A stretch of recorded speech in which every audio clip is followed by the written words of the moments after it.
ನಮಸ್ಕಾರ, ಕರ್ನಾಟಕ ಡಾಟ್ ಇನ್ಗೆ ಸ್ವಾಗತ. ನಾನು ನಿಮ್ಮ ಶ್ರೀಕಾಂತ್ ಶಂಕರಘಟ್ಟ.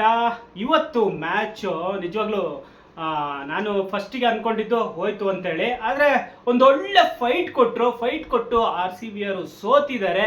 ಹಾಗಾಗಿ ಒಂಚೂರು ಬೇಜಾರು ಇಲ್ಲ, ಸೋತಿದ್ದಾರೆ ಅನ್ನೋ ಬೇಜಾರಿದೆ. ಆದರೆ ಕೊಟ್ಟ ಫೈಟ್ ಇದೆಯಲ್ಲ ಅದು ಮಾತ್ರ ಅದ್ಭುತವಾಗಿತ್ತು. ರೊಮೇರಿಯೋ ಶಫರ್ಡ್ ಅವರು ಏನಾರೆ 6 ಬಾಲಿಗೆ 15 ರನ್ನ ಡಿಫೆಂಡ್ ಮಾಡ್ಕೊಂಡಿದ್ರೆ ನಿಜವಾಗ್ಲೂ ಸಹ ಒಂದೊಳ್ಳೆ ಅದ್ಭುತ ಮ್ಯಾಚ್ ಆಗ್ತಿತ್ತು. ಏನು ಮಾಡೋಕ್ಕಾಗಲ್ಲ, ಕೊನೆ ಓವರ್ಗಳಲ್ಲಿ ಬಿಗ್ ಹಿಟರ್ಗಳಿದ್ದಾಗ ಈ ರೀತಿಯ ಮ್ಯಾಚ್ಗಳು ಆಗೋದು ಸರ್ವೇ ಸಾಮಾನ್ಯ. ಆದರೆ ಮ್ಯಾಚು ಈ ರೇಂಜಿಗೆ, ಈ ಕೊನೆ ಮೂಮೆಂಟ್, ಕೊನೆ ಬಾಲ್ ತನಕ ಹೋಗುತ್ತೆ ಅಂತೇಳಿ ಯಾರು ಕೂಡ ಪ್ರೆಡಿಕ್ಟ್ ಮಾಡಿರಲಿಲ್ಲ. ಆದರೆ ಅದು ಆಗಿದೆ ಚಿನ್ನಸ್ವಾಮಿ ಸ್ಟೇಡಿಯಂನಲ್ಲಿ. ಟಾಸ್ ಸೋತು ಆರ್ ಸಿ ಬಿ ಬ್ಯಾಟಿಂಗ್ ಮಾಡ್ತು.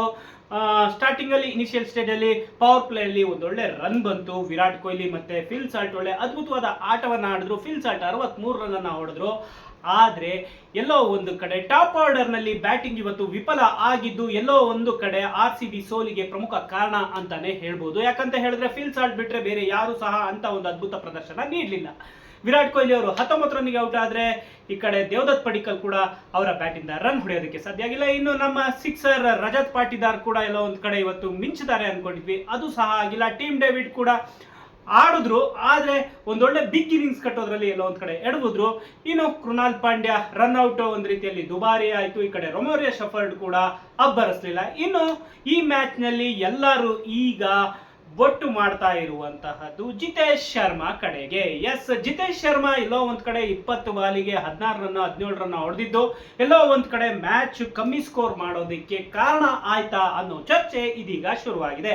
ಯಾಕಂತ ಹೇಳಿದ್ರೆ T20 ಕ್ರಿಕೆಟ್ ನಲ್ಲಿ 20 ಬಾಲಲ್ಲಿ 17-16 ರನ್ ಹೊಡೆಯೋದು ಅದು ದೊಡ್ಡ ಅಪರಾಧ. ಯಾಕಂತ ಹೇಳಿದ್ರೆ 20 ಬಾಲ್ಗಳಲ್ಲಿ ಕನಿಷ್ಠ 35ರಿಂದ 40 ರನ್ ಇರಬೇಕು. ಸ್ಟ್ರೈಕ್ ರೇಟ್ 150 ಮೇಲೆ ಇರಬೇಕು. ಹಾಗಿದ್ರೆ ಮಾತ್ರ ಮ್ಯಾಚ್ ಅಲ್ಲಿ ಉಳಿಯೋದಕ್ಕೆ ಸಾಧ್ಯ. ಹಾಗಾಗಿನೇ ಎಲ್ಲೋ ಒಂದ್ ಕಡೆ ಇವತ್ತಿನ ಮ್ಯಾಚ್ ನಲ್ಲಿ ಆರ್ ಸಿ ಬಿಗೆ ಕೊಂಚ ಮಟ್ಟಿಗೆ ವಿಲನ್ ಅಂದ್ರೆ ಅದು ಜಿತೇಶ್ ಶರ್ಮಾ ಅಂತಾನೆ ಹೇಳ್ಬೋದು. ಒಂದೊಳ್ಳೆ ಬೇರೆ ಬೇರೆ ಮ್ಯಾಚ್ಗಳಲ್ಲಿ ಅದ್ಭುತವಾದಂತಹ ಪ್ರದರ್ಶನ ನೀಡಿ ಒಂದೊಳ್ಳೆ ಮ್ಯಾಚ್ ವಿನ್ನಿಂಗ್ ಪ್ರದರ್ಶನ ನೀಡಿದ್ರು. ಆದರೆ ಇವತ್ತಿನ ಮ್ಯಾಚ್ ನಲ್ಲಿ ಆರ್ ಸಿ ಬಿಗೆ ವಿಲನ್ ಆಗಿ ಕಾಡಿದ್ದು ಖಂಡಿತವಾಗ್ಲೂ ಸಹ ಜಿತೇಶ್ ಶರ್ಮಾ ಅಂತ ಈಗೆಲ್ಲ ಮಾತಾಡ್ಕೋತಾ ಇದ್ರೆ.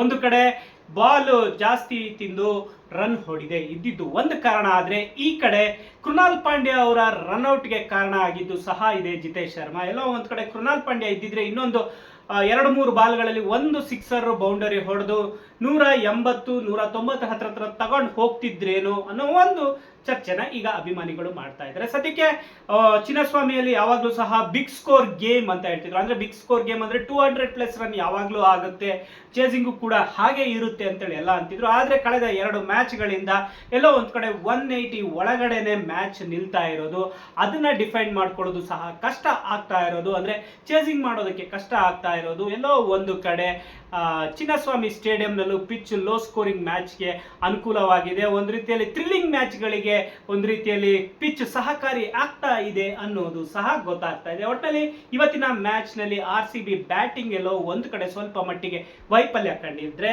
ಈ ಕಡೆ ಬೌಲಿಂಗ್ ವಿಭಾಗದಲ್ಲಿ ನೋಡ್ತಾ ಇದ್ರೆ ಅದ್ಭುತವಾದಂತಹ ಬೌಲಿಂಗ್ ಅನ್ನ ಮಾಡಿದ್ದಾರೆ ನಮ್ಮ Bhuvneshwar Kumar, swing specialist. Power ಪ್ಲೇನಲ್ಲೇ 3 ವಿಕೆಟ್, ಫಸ್ಟ್ ಓವರ್ ನಲ್ಲೇ 1 ವಿಕೆಟ್ ಅನ್ನ ಪಡೆದು ಪವರ್ ಪ್ಲೇನಲ್ಲಿ 3 ವಿಕೆಟ್ ಪಡೆದು ಒಂದು ರೀತಿಯಲ್ಲಿ ಡೆಲ್ಲಿಗೆ ಕುತ್ತಾಗಿ ನಿಂತರು. ಇದಕ್ಕೆ ಹೇಸಲ್ವುಡ್ ಎಲ್ಲೋ ಒಂದು ಕಡೆ ಸಾಥ್ ಕೊಡಬೇಕಿತ್ತು.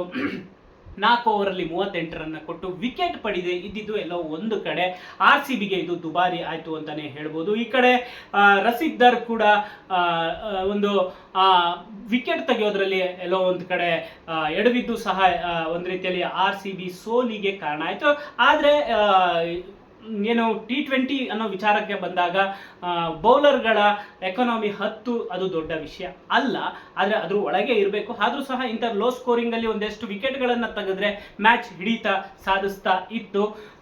ಭುವನೇಶ್ವರ್ ಕುಮಾರ್ ಬಿಟ್ರೆ ಬೇರೆ ಯಾರು ಸಹ ವಿಕೆಟ್ ತೆಗೆಯೋದ್ರಲ್ಲಿ ವಿಫಲ ಆದ್ರು. ಆದರೆ ರನ್ ಕಂಟ್ರೋಲ್ ಮಾಡೋದ್ರಲ್ಲಿ ಒಂದು ರೀತಿಯಲ್ಲಿ ಎಲ್ಲರೂ ಸಹ ಅದ್ಭುತವಾದ ಪ್ರದರ್ಶನ ನೀಡಿದ್ರು ಅಂತ ಹೇಳ್ಬೋದು. ಇನ್ನು ಈ ಮ್ಯಾಚ್ ನಲ್ಲಿ ಮ್ಯಾಚ್ ವಿನ್ನರ್ ಅಂತ ಹೇಳಿದ್ರೆ ಅದು ನಮ್ಮ ಕನ್ನಡಿಗ KL ರಾಹುಲ್ ಬರ್ಡೇ ದಿನ ಒಂದೊಳ್ಳೆ ಪ್ರದರ್ಶನ ನೀಡಿದ್ರು, 50+ ರನ್ ನೋಡಿದ್ರು, ಒಂದೊಳ್ಳೆ ಪ್ರದರ್ಶನ ನೀಡಿದ್ರು. ಇವ್ರಿಗೆ ಸಾಥ್ ನೀಡಿದ್ದು ನಮ್ಮ ಸ್ಟಬ್ಸ್ ಕೂಡ ಅದ್ಭುತ ಪ್ರದರ್ಶನ ನೀಡಿ 60 ರನ್ ಅನ್ನ ಹೊಡೆದು ಏನು DC ನ ಗೆಲುವಿನ ದಡಕ್ಕೆ ತಂದು ನಿಲ್ಸಿದ್ರು. ಇನ್ನು ಗೆಲುವಿನ ದಡವನ್ನ ಸೇರಿಸಿದ್ದು ಮಿಲ್ಲರ್ ಕಿಲ್ಲರ್. ಲಾಸ್ಟ್ ಓವರ್ ಅಲ್ಲಿ 15 ರನ್ ಬೇಕಿತ್ತು, ಅಮೋಘವಾಗಿ 6 ಬೌಂಡರಿಗಳನ್ನ ಹೊಡೆದು DC ನ ಗೆಲ್ಸಿದ್ರು. ಒಟ್ಟಿನಲ್ಲಿ ಇವತ್ತಿನ ಮ್ಯಾಚ್ RCB ಸೋತಿರ್ಬೋದು, ಆದ್ರೆ RCB ಅಭಿಮಾನಿಗಳಿಗೆ RCB ತಂಡದ ಪ್ರದರ್ಶನದ ಬಗ್ಗೆ ಒಂದಿಷ್ಟು ಖುಷಿ ಇದೆ.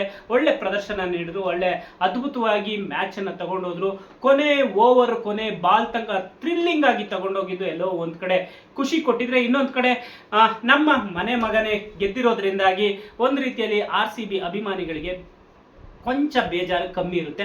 ಮ್ಯಾಚ್ ಸೋತಿರೋ ಬೇಜಾರು ಇದೆ, ಆದ್ರೆ ಒಂದೊಳ್ಳೆ ಫೈಟ್ ಕೊಟ್ಟು ಸೋತಿದ್ದಾರೆ ಅನ್ನೋದು ಕೂಡ ಒಂದ್ ರೀತಿಯಲ್ಲಿ ಸಮಾಧಾನ ಅಂತಾನೆ ಹೇಳ್ಬೋದು. ಒಟ್ಟಿನಲ್ಲಿ ಇವತ್ತಿನ ಮ್ಯಾಚ್ ನಲ್ಲಿ RCB top order Phil Salt ಬಿಟ್ಟು ಬೇರೆಯವರೆಲ್ಲ ವಿಫಲ ಆಗಿದ್ದು ಒಂದು ಕಾರಣ ಆದ್ರೆ, ಬೌಲರ್ಗಳು ರನ್ ಕಡಿವಾಣ ಹಾಕಿ ವಿಕೆಟ್ ತೆಗೆದೇ ಇಲ್ಲದೆ ಇದ್ದಿದ್ದು ಸಹ, ಭುವನೇಶ್ವರ್ ಕುಮಾರ್ನ ಹೊರತುಪಡಿಸಿ ವಿಕೆಟ್ ತೆಗೆದೇ ಇಲ್ದಿದ್ದು ಸಹ ಎಲ್ಲೋ ಒಂದು ಕಡೆ RCB ಸೋಲಿಗೆ ಕಾರಣ ಆಯ್ತು ಅಂತಾನೆ ಹೇಳ್ಬೋದು. ಒಟ್ಟಿನಲ್ಲಿ ಇವತ್ತಿನ ಮ್ಯಾಚ್ ಒಂದೊಳ್ಳೆ ಥ್ರಿಲ್ಲಿಂಗ್ ಮ್ಯಾಚ್ ಆಗಿತ್ತು. ಹಾಗಾದ್ರೆ ನಿಮ್ ಪ್ರಕಾರ ಇವತ್ತಿನ ಮ್ಯಾಚ್ ನಲ್ಲಿ RCB ಸೋಲಿಗೆ ಪ್ರಮುಖ ಕಾರಣಗಳೇನು? ಬ್ಯಾಟಿಂಗ್ ವೈಫಲ್ಯನ ಅಥವಾ ಬೌಲಿಂಗ್ ವೈಫಲ್ಯನ? ಯಾವುದು? ಜಿತೇಶ್ ಶರ್ಮಾ ಅವರ ಇವತ್ತಿನ ಬ್ಯಾಟಿಂಗ್ ಪ್ರದರ್ಶನದ ಬಗ್ಗೆ ನಿಮ್ಮ ಅನಿಸಿಕೆ, ಅಭಿಪ್ರಾಯ ಏನಾಗಿರುತ್ತೆ? ಕಮೆಂಟ್ ಮಾಡಿ ತಿಳಿಸಿ.